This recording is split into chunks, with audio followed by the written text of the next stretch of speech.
할렐루야. 우리 옆에 분들의 믿음을 이렇게 선포합시다. 동행의 기쁨을 누립시다. 동행의 기쁨을 누립시다. 한 번 더 할 줄 알았죠? 오늘은 한 번만 인사합니다. 여러분, 만약 여러분의 인생 마지막 순간에 하나님께서 딱 한 가지만 여러분들에게 칭찬하시겠다고 하시면 여러분 어떤 칭찬 받고 싶으세요? 여러분들은 어떤 칭찬이 하나님께로 받은 최고의 칭찬이라고 생각하시냐는 거죠. 좀 됐어요. 제가 주교연합회에서 주관하는 행사에 좀 참석을 했다가 거기서 제가 뜻밖의 칭찬 하나를 받았는데 어떤 칭찬이냐면 처음 보는 한 사람이 저에게 저벅저벅 걸어오는 거예요. 그러니까 제가 원래 낯선 거 싫어하거든요. 근데 누가 걸어오니까 설마 나일까 하는데 저한테 온 거예요. 그래서 자기를 이렇게 소개합니다. 목사님, 저는 어느 교회에서 부목사로 사역하는 누구누구 목사입니다. 그러니까 제가 잘 아는 교회였어요. 그러니까 반갑게 악수하고 인사를 하고 제가 물었죠. 근데 저를 아세요? 우리가 언제 만난 적 있나요? 했더니 그분이 하는 말이 저를 꼭 만나고 싶었다는 거예요. 더 이상하잖아요. 제가 유명한 목사도 아니고 그렇다고 뭐 대단한 교회에 있는 거 대단한 교회인데 그렇게 다 알만한 대단한 교회는 아니잖아요, 우리 교회가. 그죠? 아니에요? 그래서 제가 아니 왜 이런 말을 하지 하고 있는데 이제 알고 보니까 이런 거예요. 그 바로 전에 몇 달 전이죠. 그때 6개월 전이었을 것 같아요. 주교연합회에서 하는 행사에서 제가 하는 행동을 보고 있었다는 거예요. 그때 제가 뭐 했었냐면 대회에 참석하는 아이들이 우리 애들이잖아요. 지나가면 제가 허리를 거의 90도를 숙여서 거의 무릎 꿇듯 이렇게 한 사람 한 사람 하이파이브하고 응원해주는 이걸 했거든요. 근데 이분이 하는 말이 자기가 지금까지 봤던 담임 목사님 그런 사람이 없었다는 거예요. 그래서 꼭 목사님에게 한번 배우고 싶다 이런 마음을 하는데 제가 이때 이 칭찬을 받으면서 정말 기뻤거든요. 왜냐하면 이 칭찬이 마치 누가 주시는 것 같았다고요? 하나님이 주시는 것 같은 칭찬이었던 거죠. 여러분, 다시 묻겠습니다. 여러분들은 하나님께로부터 딱 한 가지의 칭찬을 받기를 원하신다면 과연 어떤 칭찬 받기를 원하십니까? 와, 하나님 주시는 최고의 칭찬이다 이렇게 느낄 만한 어떤 칭찬을 원하시냐 하는 거예요. 어떤 사람은 야, 너 참 대단한 믿음의 사람이다 이 칭찬 받기를 원할 거예요. 또 어떤 분들은 야, 너 참 열심히 기도하는 사람이구나 이런 칭찬 받기를 원할 거라는 거죠. 너 참 말씀을 많이 알고 있구나, 너 참 따뜻한 사람이구나, 너 열심히 있고 참 헌신적인 사람이구나 이런 칭찬도 받기를 원할 거예요. 다 좋은 칭찬들이죠. 근데 제가 성경을 보면서 만약에 평생에 대한 한 가지 칭찬을 하나님께 받을 수 있다고 한다면 저는 이 칭찬이 최고인 것 같아요. 어떤 칭찬이냐? 따라합시다.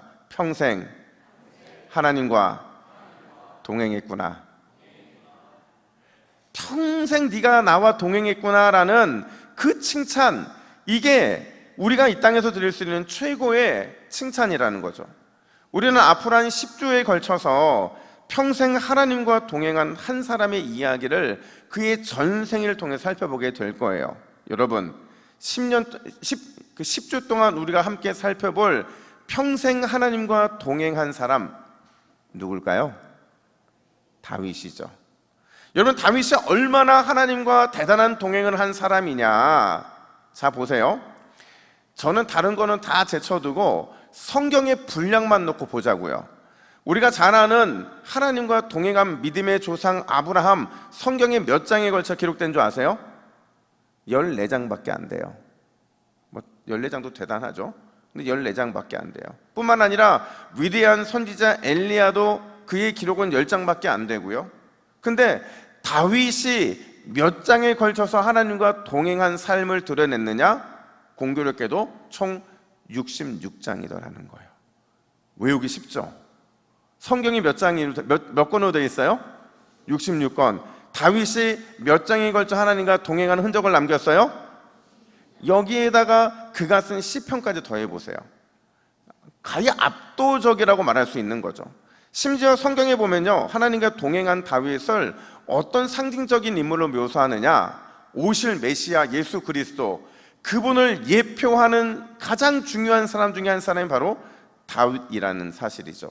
그 대표적인 게 이사야 11장 1절인데 우리 화면을 보시고 함께 읽어볼까요? 시작. 이새의 줄기에서 한 싹이 나며 그 뿌리에서 한 가지가 나서 결실할 것이요. 아멘. 예수 그리스도가 이새의 줄기 다윗의 후손으로 올 것이다. 바로 이런 예고가 되고 있는 거죠. 예레미야 23장 5절도 같이 한번 읽어볼까요? 시작. 내가 다윗에게 한 의로운 가지를 일으킬 것이라. 그가 왕이 되어 지롭게 다스리며 세상에서 정의와 공의를 행할 것이며. 아멘. 그 예수가 정의와 공의로 행할 우리의 의로운 왕이 되어 주실 것이라는 예고였어요. 마지막으로 요한계시록 22장 16절 말씀 같이 읽습니다. 시작. 나는 다윗의 뿌리요 자손이니 곧 광명한 새벽별이라 하시더라. 아멘.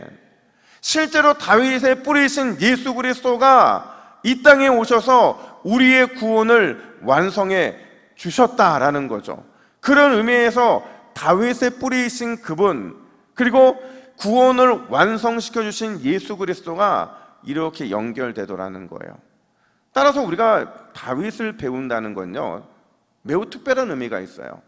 만약 우리가 다윗을 통해서, 그의 삶을 통해서 하나님을 경험하고 예수 그리스도를 만날 수 있다고 한다면 그가 누렸던 하나님과의 이 동행, 그리고 그 기쁨의 특권을 우리 역시도 함께 누리게 될 것이고, 동시에 그런 우리의 인생 끝에는 너는 참 하나님과 동행하는 사람이었구나 라는 칭찬을 받게 될 것이기 때문에 우리는 다윗을 배우는 게 매우 특별한 것이죠. 오늘이 그 첫 시간인데 이 질문으로 오늘 본문을 시작을 합니다. 함께 따라할까요? 왜 다윗인가? 왜 다윗일까요? 왜? 이 질문은 하나님이 쓰시는 사람의 기준이 과연 무엇인가 라는 것을 묻고 있는 거라는 거죠. 여러분, 하나님께서는 왜 다윗이라는 사람을 굳이 선택하셨고 그 선택을 통해서 과연 우리에게 무엇을 말씀하고자 하시느냐? 첫 번째로요, 하나님은 버려진 인생에서 값진 보화를 찾아내시는 분이라는 사실입니다. 자, 여러분, 이렇게만 말씀드리면 여러분 아마 잘 모르실 거예요.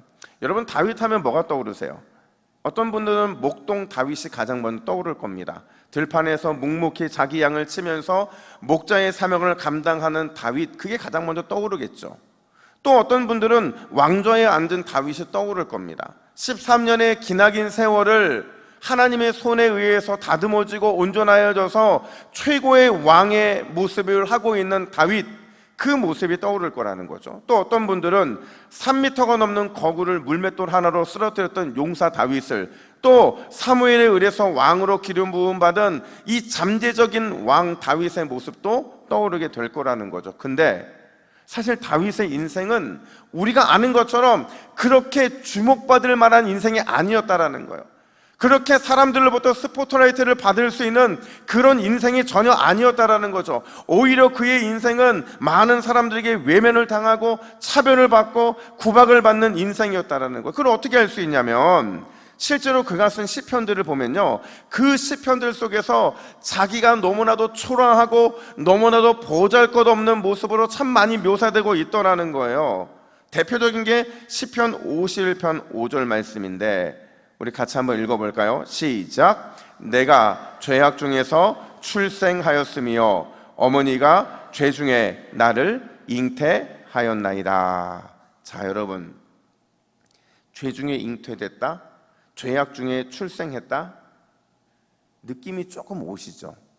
학자들이 뭐라고 추측하냐면, 아마도 다윗은 이 아버지 이새의 정부인에게서 낳은 아들이 아닐 수도 있다는 가정을 합니다. 떳떳하지 못한 관계를 통해 낳은 아들, 그게 다윗이지 않을까? 그래서 평생 이런 꼬리표가 다윗을 따라다지 않았을까? 이런 의심을 하게 된다는 거죠. 심지어 시편 27편 10절에서는 이렇게 말을 하는데 우리 같이 읽습니다. 시작. 내 부모는 나를 버렸으나 여호와는 나를 영접하시리이다. 아멘. 내 부모가 누구예요? 이새겠죠. 이새가 다윗을 버렸다 이렇게 설명하는 거예요. 그러니까 이것도 뭔가 뉘앙스가 있죠. 심지어 시편 69편 8절 말씀을 뭐라고 말을 하느냐, 이게 결론인데 우리 같이 읽습니다. 시작. 내가 나의 형제에게는 객이 되고 나의 어머니의 자녀에게는 낯선 사람이 되었나이다. 자, 가족들 사이에서 객이 됐대요. 심지어 그 가족들 사이에서 있으면 안 될 것 같은 낯선 존재가 된 거죠. 그러니까 다윗은 지금 가족들로부터 환영받지 못하고 있고 특별히 형들로부터 외면당하고 차별받는 그런 존재였다라는 거예요. 충격적인 것은 그 가족들만 그런 게 아니라 한번 물어볼게요. 여러분, 다윗의 이야기에서 다윗이 경험한 기적이 있어요? 떠오르는 거 없습니다. 다윗의 인생에는 다윗이 야 이거 참 대단한 기적이구나 느낄 만한 그런 기적이 단 한 번도 일어난 적이 없어요. 그만큼 어떻게 보면 영적으로도 비참한 인생이 바로 다윗의 인생이었던 거죠. 사실 오늘 본문도 그래요. 오늘 본문에서 다윗이 역사에 처음 등장하게 되는데 그 등장하는 장면을 보면 가족들이 그를 어떻게 생각했는지를 이해하게 되는데 그의 아버지 이새가 딱 이 한마디로 다윗을 생각하는 가족들의 마음을 요약을 하는데 뭐라고 말하느냐, 11절 상반절 말씀을 보세요. 우리 같이 한번 읽어볼까요? 11절 상반절 같이 읽습니다. 시작. 사무엘이 이새에게 이르되 내 아들들이 다 여기 있느냐? 이새가 이르되 아직 막내가 남았는데 그는 양을 지키나이다. 자, 여러분, 여기서 막내, 이게 우리나라는 막내로 표현되니까 되게 이뻐 보이고 좋아 보이잖아요. 근데 이 히브리 단어 하카탄이라는 단어는요, 그냥 막내를 의미할 수도 있지만 보통 어떻게 쓰이냐면 가장 작은 자, 너무나도 하찮고 의미 없는 존재, 이게 바로 하카탄, 막내라는 의미라는 거죠. 쉽게 말하면 그 누구도 다윗을 가족으로 인정했다, 인정하지 않았다? 인정하지 않았다는 거죠. 심지어 아버지 이새, 그가 다윗을 어떻게 평가하느냐, 다시 한번 11절 상반절 보면 막내가 남았는데 뭐를 하고 있대요? 이 말을 여러분, 제가 소외된 다윗의 입장에서 해석을 하면 이렇게 될 수 있어요. 아버지의 말이에요. 남은 아들이 있기는 한데 너무 보잘것없고 너무 능력이 없어서 그냥 들에서 양이나 지키라고 보냈어요. 그런 아이라도 불러올까요? 이렇게 말하고 있는 거죠. 여러분, 얼마나 비참한 인생입니까? 얼마나 초라하고 얼마나 자존심 상하는 인생이냐 하는 거예요.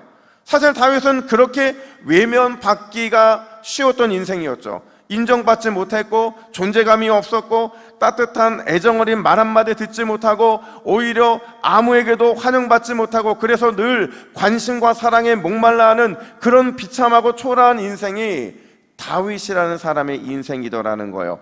근데 놀라운 게 뭐냐면 1절 하반절은 그런 인생을 이렇게 묘사를 합니다.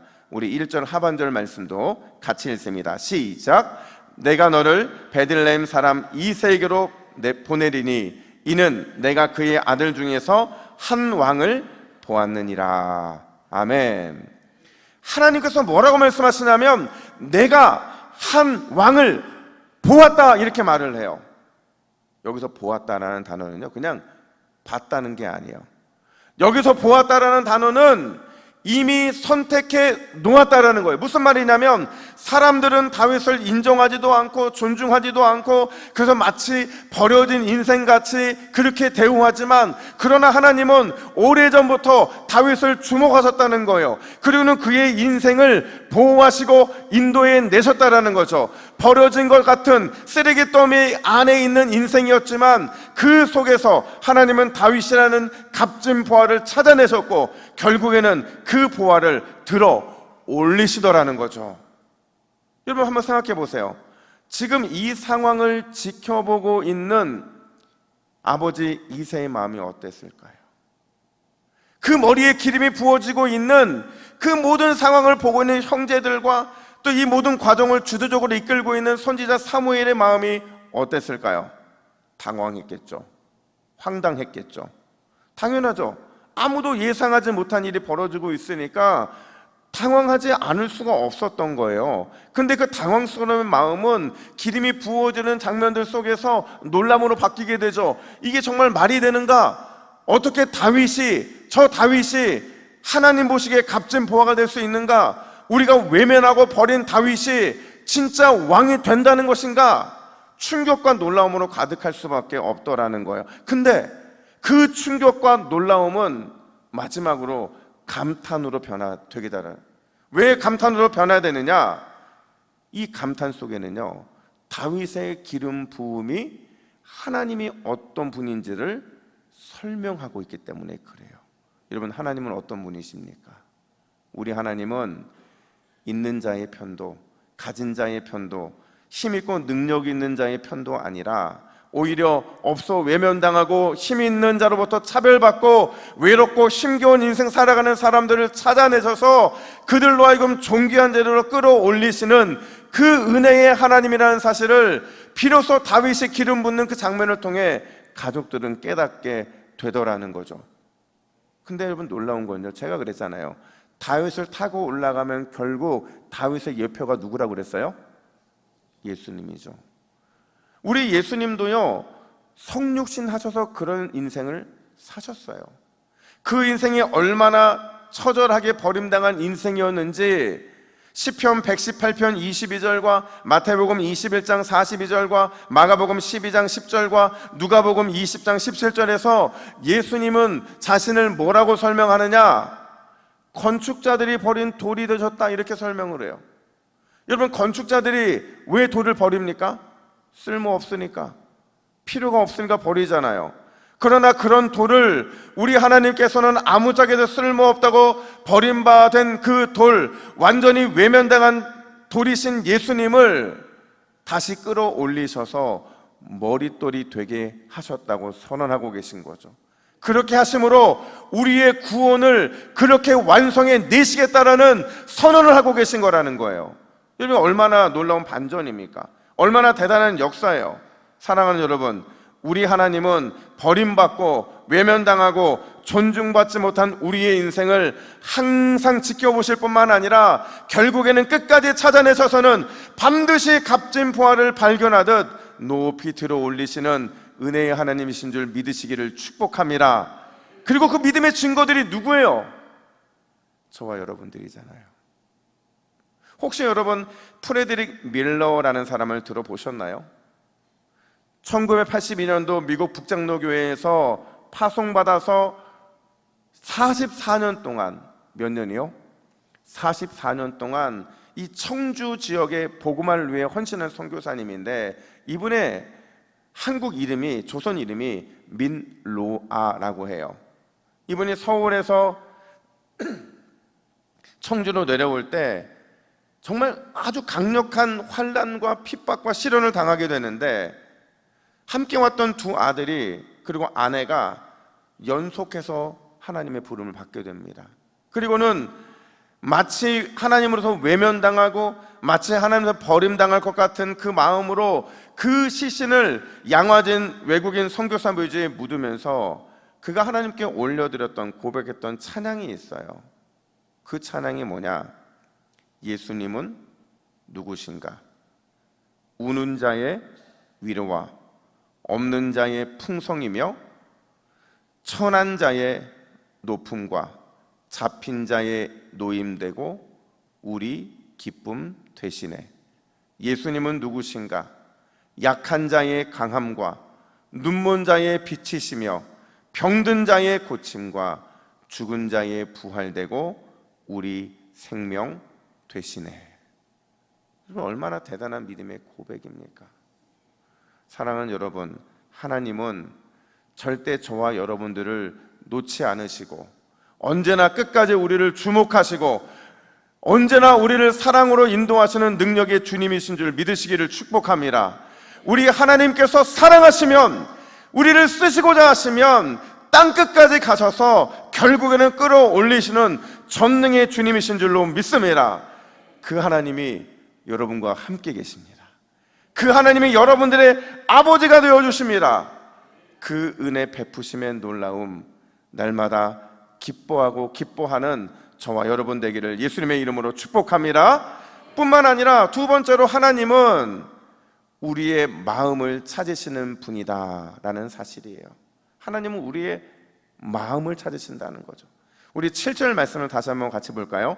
7절 말씀을 함께 읽습니다. 시작. 그의 용모와 키를 보지 말라. 내가 이미 그를 버렸노라. 내가 보는 것은 사람과 같지 아니하니 사람은 외모를 보거니와 나 여호와는 중심을 보느니라 하시더라. 아멘. 아마도 여러분 다윗 이야기에서 몇 구절을 뽑으라고 한다면 이 구절이 반드시 들어갈 겁니다.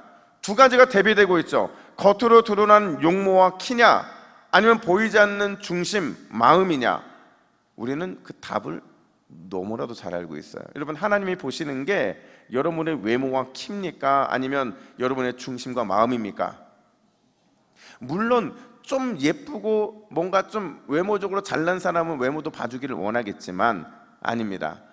하나님은 우리의 중심 마음을 원하시죠. 근데 중요한 건 여기서 중심 마음이라는 게 도대체 뭘 의미하는 거냐 하는 거예요. 우리가 말하는 것처럼 그냥 단순히 우리의 마음, 이 속사람을 말하는 거냐, 아니면 그 속에는 더 심오한 의미가 있는 거냐? 당연히 더 심오한 의미가 있는 거죠. 여기서 중심이라고 말하는 히브리어 레브, 이거를 그 사람들의 마음, 그 사람들의 문화소에 해석을 해보면 단순히 마음이 아니라 인간의 총체적인 내면 세계를 의미하는 거예요. 우리의 영적인 상태를 의미하는 거죠. 더 정확하게 말하면 우리 인생에서 우리의 총체적인 내면과 영적인 상태에서 가장 소중하게 여기는 가치, 그리고 그에 따른 열정, 그게 바로 내부이고 중심이고 마음이라고 그들은 해석을 한다는 거예요. 여러분 잘 생각해 보세요. 다윗은 그 인생의 모든 가치와 열정, 그 중심, 내부를 단 하나의 목표에 집중했던 사람이에요. 여러분, 다윗이 모든 가치와 열정을 집중시켰던 단 하나의 목표가 뭘까요? 하나님이죠. 하나님이에요. 누구보다도 무엇보다도 늘 하나님과 가까이 하기를 원했고 하나님과 친밀하려 했던 게 바로 다윗이었던 거죠. 그 다윗은 때와 시간, 장소와 상관없이 하나님을 예배하고 찬양하기를 기뻐했죠. 항상 하나님 생각만 했고, 잘 나갈 때도 하나님 생각, 안 나갈 때도 하나님 생각, 쫓길 때도 하나님의 생각, 왕위에 있어도 하나님의 생각, 초지일관 다 이 하나님으로만 가득했던 사람이에요. 심지어 다윗의 위대함이 어디 있냐면 넘어졌어요. 실패했어요. 그럼 우리는 좀 하나님께 멀어지고 싶어 하는데 다윗은 오히려 하나님을 향해 더 가까이 나아가더라는 거예요. 잘못했기 때문에 징계의 회초리가 나를 기다릴 걸 알면서도, 그러면서도 하나님께 가까이 나아가더라는 거죠. 여러분, 그런 다윗을 뭐라고 평가하시는 줄 아세요? 우리 주님이 뭐라고 평가하느냐? 바울의 입을 빌려서 이렇게 말씀하십니다. 우리 사도행전 13장 22절 말씀 함께 읽습니다. 시작. 이르시되 내가 이새의 아들 다윗을 만나니 내 마음에 맞는 사람이라 내 뜻을 다 이루리라. 아멘. 인생의 모든 가치와 열정을 하나님께 다 쏟았더니 이는 내 마음에 맞는 사람이라, 내가 그를 통해 내 위대한 뜻을 이룰 것이라는 그 놀라운 은혜의 칭찬을 받게 되더라는 거예요. 여러분, 얼마나 우리가 사모할 만한 칭찬이라는 거예요. 사실 이 조건이란 능력은 다윗의 형들이 월등했죠. 키와 용모에서 대단했던 첫째 엘리압이 있었고, 그에 못지않았던 둘째 아비나답과 셋째 삼마가 있었어요. 이들이 얼마나 대단했는지 여러분, 누구까지 속었느냐? 사무엘까지도 속잖아요. 사무엘이 속으면서 뭐라고 반응하느냐? 16장 6절 보니까 여호와의 기름 부으실 자가 과연 주님 앞에 있도다. 이 말은 무슨 말이냐면 감탄했다는 거예요. 와우, 대단하다. 여기에 진짜 저 사람은 진짜 하나님의 기름 부으실 자가 맞구나 라는 감탄을 하고 있었던 거죠. 그럼에도 왜 다윗이었느냐? 왜 다윗이 하나님께 기름 부음 받을 수밖에 없었느냐? 그 이유는요, 다윗의 가치와 그의 인생의 열정을 누구한테 쏟았기 때문에 그래요? 하나님께 쏟았기 때문인 거죠. 제가 이번 주 다윗의 이야기를 하다 보니까 일주일 내내 계속 다윗만 머릿속에 있는 거예요. 다윗의 인생들이 그려지고 다윗의 한 장면 한 장면을 돌아보다가 갑자기 저 안에 있었던 어떤 인사이트가 있었어요. 그게 뭐냐면, 자 여러분, 다윗이 하나님께 부름받은 곳이 있었어요. 여러분, 다윗이 아버지 앞으로, 형제들 앞으로, 사무엘 앞으로 부름받기 전 어디에 있었을까요? 어디에 있었어요? 그렇죠, 들판에 있었죠. 양을 치던 들판이, 그 11절 말씀이거든요. 근데 이 들판이 어딜까 해서 이 베들레헴 근처의 들판을 살펴보다 보니까 베사후르라고 하는 들판이 있어요. 여기가 그냥 부르면 올 수 있는 1시간 거리에 있는 들판인 거예요. 근데 중요한 것은 여러분, 1000년이 지난 이후에 동일한 베사후르 들판에서 예수 그리스도의 탄생과 복음의 시작을 알리는 그 놀라운 복음의 소식을 들은 사람들이 있었죠. 누구예요? 양을 치던 목자들이죠. 그 양을 치던 목자들 역시도 이 베사후르 들판에서 외롭게 양을 치다가, 그러다가 예수 그리스도의 탄생과 복음의 시작을 듣게 된 거죠. 이 두 가지 사건이 딱 오버랩되면서 역사에 처음 등장하던 목동 다윗처럼, 그리고 여전히 들판에서 양을 치던 초라한 목자들처럼, 비록 우리 인생 화려하지 않아도, 비록 우리의 삶이 대단하지 않아도 버려진 인생에서 값비싼 보화를 찾아내시는 그 하나님이 함께 하시면, 오직 하나님께 내 모든 가치와 그 열정을 쏟아낼 수 있다고 한다면, 하나님께서 그런 우리의 인생을 내 마음에 합당한 사람이라, 내 마음에 맞는 사람이라 이렇게 칭찬하실 거라는 확신이 들더라는 거죠. 여러분, 화려하지 않으면 어때요? 대단하지 않으면 어때요? 하나님께서 그런 삶에서 값비싼 보화라고 우리를 인정해 주시고 우리와 함께 해 주심으로, 결국 우리가 모든 나의 가치와 열정을 하나님께 쏟아 올려 드림으로 하나님의 마음에 합당한 사람이라 칭찬받는 인생 값지지 않을까요? 우리가 그런 인생이 되어야 될 줄로 믿습니다. 그래서 오늘 저희가 찬양할 텐데요, 저는 이 찬양의 가사가 참 마음에 와닿아요.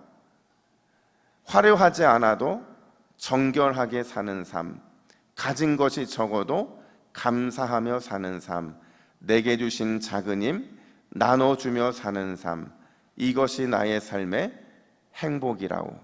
우리 2절은 같이 한번 읽어볼까요? 시작. 눈물 날 일 많지만 기도할 수 있는 것, 억울한 일 많으나 주를 위해 참는 것, 비록 짧은 작은 삶 주 뜻대로 사는 것, 이것이 나의 삶의 행복이라오. 뭐라고 후렴에서 고백합니다. 이것이 행복이라오.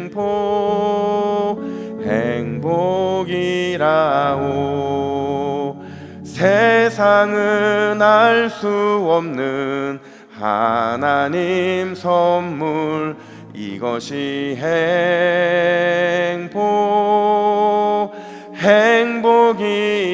행복이라오.